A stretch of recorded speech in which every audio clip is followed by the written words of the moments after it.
Whom do men say that I, the Son of Man, am? Some say thou art John the Baptist. Some Elias. And others Jeremias, or one of the prophets. But whom say ye that I am? Thou art the Christ, the Son of the living God. Blessed art thou, Simon Bar-Jonah, for flesh and blood hath not revealed it unto thee, but my Father which is in heaven.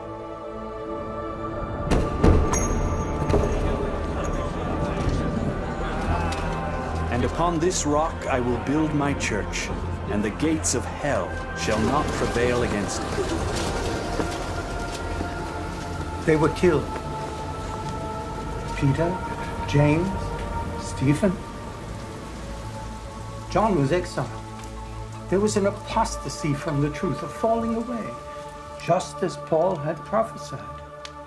And when all the apostles died, the church lost its original organization and the keys of the kingdom of God on earth. So where do we search for the truth now, Robert? I don't know.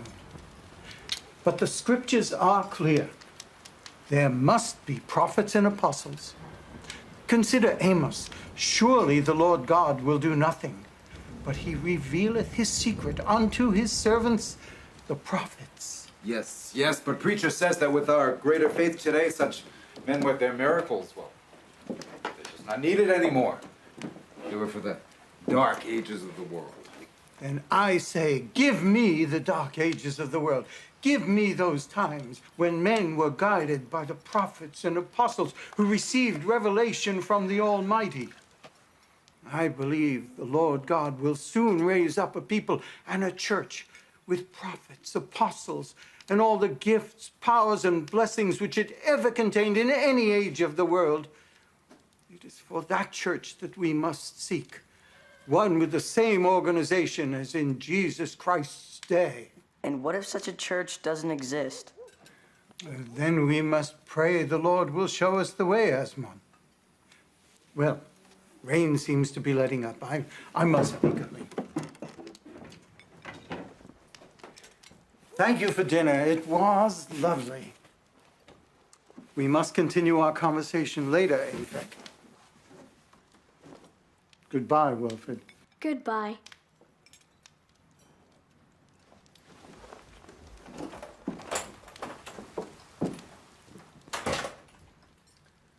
Robert Mason.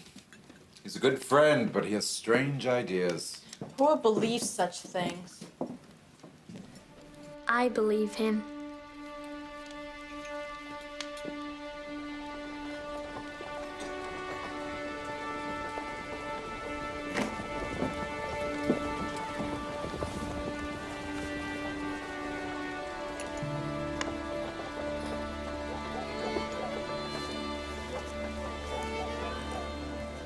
But the scriptures indicate that God created man in his own image. God has no body like you and I. How else could he be everywhere and nowhere at the same time? Moses said he talked with God face to face. But you teach that God is a spirit. God is a spirit. These things in the Bible must be understood spiritually, not literally. Jesus taught, except a man be born of water and of the Spirit, he cannot enter the kingdom of God. Surely he meant this literally. Why do you not preach the doctrine of baptism as Jesus Christ did? Young man, we live today in a glorious blaze of gospel light. Such doctrine is unnecessary. Excuse me. And what else is Unnecessary? Though the Lord himself was baptized. Everyone seems to have their own system of spiritualizing the scriptures to make them bend to their own views. Where is the truth? Why is there so much confusion? The Spirit of the Lord impels me to relate something to you. A vision I had many years ago. One day, I was working in my field when I was carried away by a vision. I found myself in a vast orchard of fruit trees. I became hungry and searched for some fruit to eat, but I found none. While I stood in amazement, finding no fruit in the midst of so many trees, They began to fall as if torn up by a whirlwind.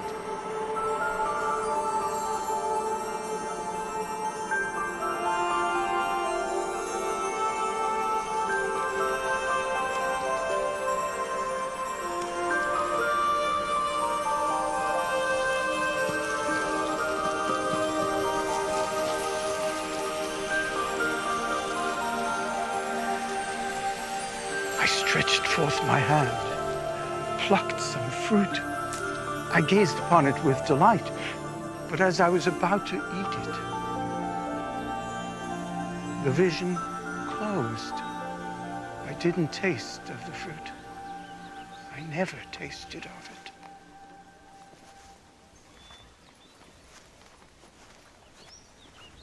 I knelt down to inquire of the Lord as to its meaning. In answer, I heard the voice of the Lord. What did the Lord say to you? The Lord said unto me, the great trees of the forest represent the generation of men in which you live. There is no church of Christ upon the earth in your generation, but in the next generation, I, the Lord, will set up my kingdom and my church upon the earth, and the fruits of the kingdom shall again be found in all their fullness upon the earth. You will live to see the day and handle the fruit, but you will never partake of it in the flesh. Now listen to me, Wilford, for the Spirit of the Lord bids me say this to you. I shall never partake of this fruit in the flesh, but you will. So seek for it, Wilford.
Asmon, listen to this. He that believeth and is baptized shall be saved. But he that believeth not shall be damned. Yes, I know the scripture. I want to get baptized. I must try to live according to the knowledge that I have. But you've already been baptized. I know that Reverend Holly baptized me as an infant, but I find no scriptural support for that practice. Instead, I find considerable evidence for baptism by immersion, and I feel that I must be properly baptized to be saved. I commend you for your decision. Tell me, why have you decided upon our faith? There are many others. Well, I believe baptism to be essential to salvation. The Bible indicates that Jesus Christ and his followers were baptized by immersion. Some seem to think this is unnecessary or have changed the ordinance. I intend, however, to follow as closely as I can the example of the Savior. Excellent. Shall we enter the waters? There is one thing, Reverend. Come. There is no need for reticence. The water is not overly cold. Though I thank you kindly for your performance of the ordinance. You must understand, I will not be joining your congregation. What? I do not believe it conforms with Christ's church as found in the Bible. But I thought... You perform baptism as found in the Bible, but where are your apostles and prophets? You lack the organization of Christ's church, and some of your doctrines do not match what I find in the scriptures.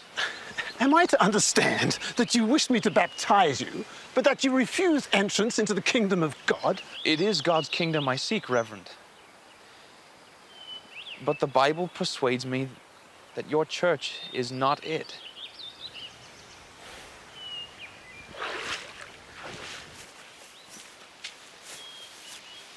Sir, would you have the damnation of a willing soul upon your conscience?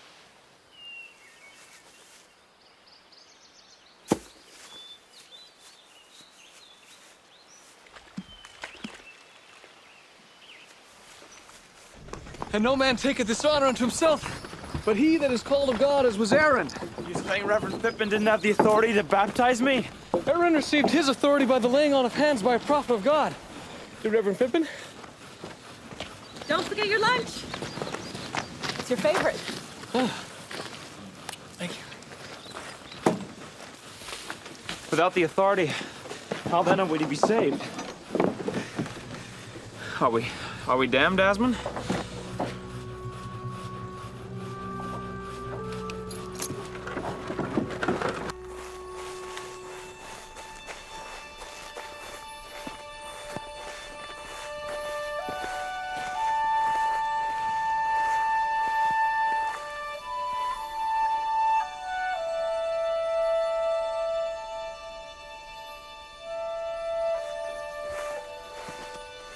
We have traveled 60 miles. And this is the first place at which we've been impressed to stop. We have come to proclaim that the true church of Jesus Christ has been restored to the earth.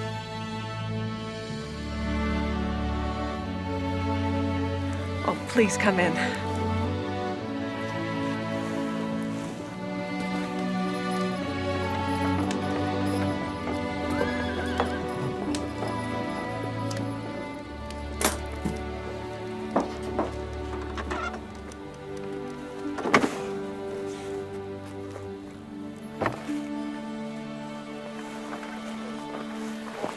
Well, I'm sorry you missed them. Who's that? Some preachers. Mormons. I entertained them here for a while, but they've gone over to the schoolhouse now. Going to preach a sermon. I've heard many sermons. What do these men profess? They said something about apostles and prophets. Where's Asma? He couldn't wait for you.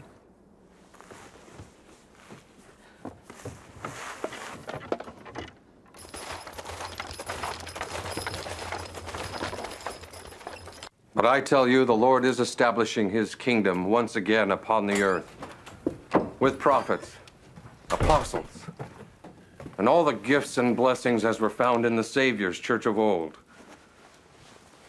Perhaps while reading the scriptures you have wondered, where are the prophets, the apostles, the angels, the visions, the revelations, and the voice of God today?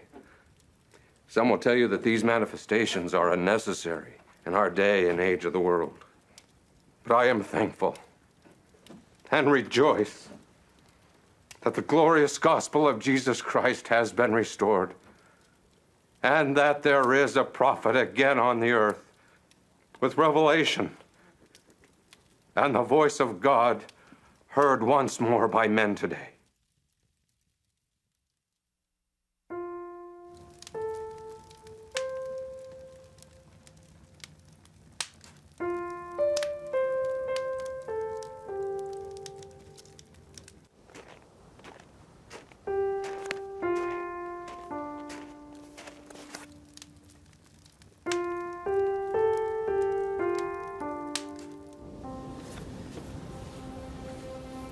I would like to be baptized.